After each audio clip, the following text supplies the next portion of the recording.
Jared Gordon and Grant Dawson in the lightweight division. Jared Gordon, very solid opponent. His only losses recently was to Charles Oliveira, and that is absolutely insane because that is the champion of the UFC lightweight division. Did, also lose to Diego Ferreira, Joaquim Silva, and then Jeff Lentz over there, but he's got other really solid wins. Bill Algeo, Hakran Diaz, Michael Quinones, Dan Moret, Chris Fishgold, Danny Chavez, and the most notable of all of those wins being Joe Solecki in the last fight. Now, Joe Solecki is not as good of a striker as Grant Dawson, and Joe Solecki was able to land, I believe, 4 takedowns in that fight. Grant Dawson will be able to land about 4 takedowns in this fight. He has similar wrestling, similar grappling skills, in my opinion, to Joe Solecki, and striking wise, I do give a slight advantage to Jared Gordon in the striking, but it's not going to be that big of an advantage. I mean, in the last fight with Joe Solecki, he was able to outstrike him a little bit, but I think the wrestling and grappling of Grant Dawson is what's going to get on the win, obviously,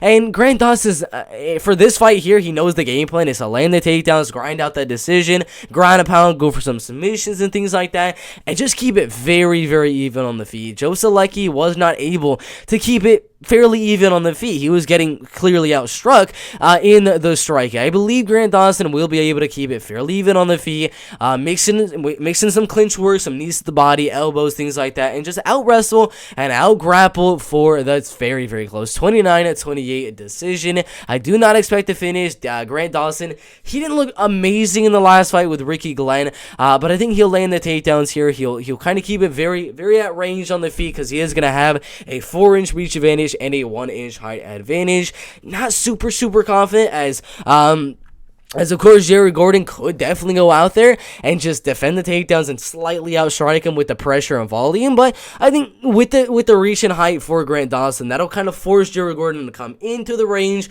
where Dawson will kind of pick him apart with the jab and the 1-2 and mix in the takedown. So I'm going to lean Grant Dawson by a decision right there.